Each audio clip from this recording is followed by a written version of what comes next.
Hello mga kasambahay, ayan. So ngayon ay 12:30 na at katatapos ko palang manood nung kay Ate LB sa herring. Nakatulog na ako. And dahil hindi na ako makatulog, dahil nanggigigil ako doon sa amo ni Ate LB.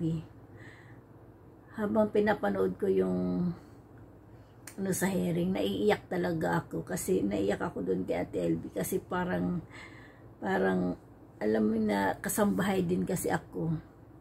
Tagal kong naging kasambahay at sa awa ng Diyos wala naman akong amo na ganyan.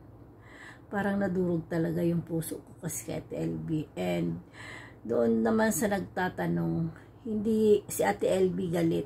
Doon sa senator na nagsasabing pasigaw si Ate, hindi po yun pasigaw. Kumbaga emosyon yun na parang ganun siya. Emosyon niya yun eh. Ikaw ba naman, mawalan ka ng dalawang mata? Mabulag ka? Kakalma ka pa ba? Di po ba? At talagang nawala yung antok ko dun sa amo nung marinig ko yung kaltas na 7,000. What the fuck? 7,000 talaga ang ikaltas mo doon sa kasambahay mo? Magkano ba yung TV? Ano yung TV mo? Halagang 30,000, halagang 50,000. Ang mura-mura na ng mga TV ngayon. Baka nga yung TV mo ano pa panahon pa ni kupong-kupong, tapos 7,000 ang ikakaltas mo. Overcut talaga yung itsura ng amo talaga, kat sa totoo lang, hindi ka, kapanipanawala doon sa mga kwentong ginagawa niya. Sa totoo lang, ang dami niyang alibay, ang dami niyang paliwanag, ang dami niyang kaltas, ang dami niyang kwento. Pero sa lahat ng kwento niya, walang totoo. Ako talaga mabilis ako makaramdam doon sa nagsasabi ng totoo at hindi. Yun talaga yung talent ko. Yun ang pinaka-talent ko. Kasi pag, kahit sino, pag, pinakikiramdaman ko, pinakikinggan ko, hindi ako one-sided na tao. Talagang dinidibdib ko kung nagsasabi ba ng totoo o hindi. Pero dito sa amo talaga, sino ba namang amo? Una, plato nabasag. Ay ako, ang dami ko nabasag dito sa amo ko wala namang ganyang sistema. Tapos, saan ka nakakita na yung kasamahan ni Ate LB ang magkakaltas ng mga nabasag? Ano yun? Ano yun, madam? Ang gulo mo, madam, ang gulo-gulo mo, ang sarap bunuti ng nunal mo sa dito, nakakagigil ka, madam, dahil sa'yo nakagawa ako ng reaction ni video na wala sa ayos, wala pang bra, nakapantulog, walang suklay-suklay. Ako talaga dapat dito sa sa mag-asawang to at yung isang anak, yung dalawang anak. Pag tumuntong yung 16 years old ng 18 years old, ikulong din yan. Ikulong yan, ikulong ang pamilyang yan at doon na rin sila mabulok, doon na rin sila mamatay. Natatandaan niyo yung nagmaltrato kay Baran? 'Di ba yung babae na matay na? Eto to, dapat doon din to mabulok. Doon din, yung pamilyang to dapat doon mabulok. Sa kulungan. Grabe yung pangmamaltrato ng among to sa kasambahay. Hindi makatao. Inhuman. Ako talaga muto ko sa buhay. Two things. Either me ang sakta ng amo ko, kapag alam kong sasaktan ako ng amo ko, sorry, pero dalawa lang yan, either ako or ikaw, or buong pamilya mo, ganun na lang. Grabe yun hindi makatao yun, yung tinanggalan ka ng dalawang mata, torture yun, sa pagkatao. So doon sa nagtatanong na senator, hindi po sumisigaw or tumataas yung boses ni Ate LB, natural po yun. Natural yun na talagang alam mo yung ganun yung salita niya. Pagpasensyahan nyo na. Talagang pero kung ako at LB kahit anong mangyari at LB, bayaran ka man yan kung ilang milyones.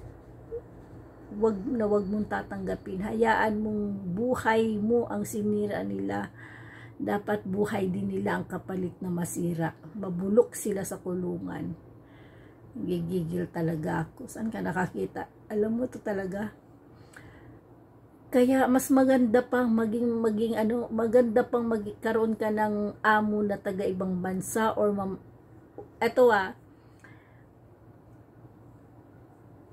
sa Taiwan, mga amos Taiwan, kung gusto yung mga kasambahay, yung gustong mag-apply as kasambahay, sa Taiwan kayo mag-apply kasi yung employers ng mga Taiwan may salbahe din pero hindi ganyan kasalbahe, but mostly employers in Taiwan are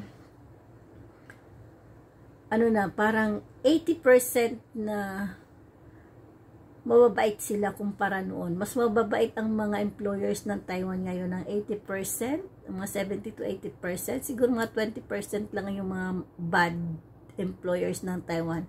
Pero yung 80% na yun is mga good employers yun. So mga nagbabalak maging kasambahay, sa Taiwan kayo magsipag-apply at talagang mas mararamdaman ninyo ang pagturing ng mga amo sa Taiwan na makatao sa kanilang mga kasambahay. So, nanggigigil lang tayo. Nagising ako doon sa kaltas ng 7,000 sa TV. Doon ako nanggigigil. 7,000? Ikaltas ba naman doon sa, kung di ba naman itong tanga-tanga tong amo na to, napakasyunga. Diyos ko, ang sarap bunutin yung kanyang nunal dito. Hindi na tuloy ako inantok. Habang nanonood ako, umiiyak ako kay Ate Elvin. Ayan o. Gigigil talaga ako eh. Alam, yung panahon nung kasambahay kami ng nanay ko sa Pilipinas, 1998, 1997, oo. Masungit naman yung amo namin, pero mabait naman ka. Masungit na mabait, pero hindi naman ganyan. Grabe tong amon to, sobrang yabang, ang yabang. Nakikita ko sa kanya, parang ang tingin niya sa kanyang mga kasambahay ay hindi tao. Ang tingin niya sa sarili niya ay siya, mayabang yan. Talagang ang galing gumawa ng kwento. May kakilala rin akong taga Mindoro, ang galing gumawa ng kwento, sa totoo lang. Sabi ko ng asawa ko, ang galing-galing gumawa ng kwento, wala namang kwenta. Diyos ko, eto pa, yung wallet, ipinahabol niya kay Ate LB, may halagang 20,000 para sabihin niya in the future na si Ate LB nagnakaw ng 20,000. Ayun, di ba? May madam, ang sarap mo talaga kurotente. Sa totoo lang, nanggigigil ako sa'yo, lalo na ngayon, nanggigigil ako sa'yo dahil hindi na ako makatulog. So, yun lang. Thank you for watching. Laban, Ate LB, laban. Huwag kang pumayag na bayaran ka kahit ilang milyones yan. Go for it. Buhay nila ang winasak mo, wasakin mo rin ang buhay nila.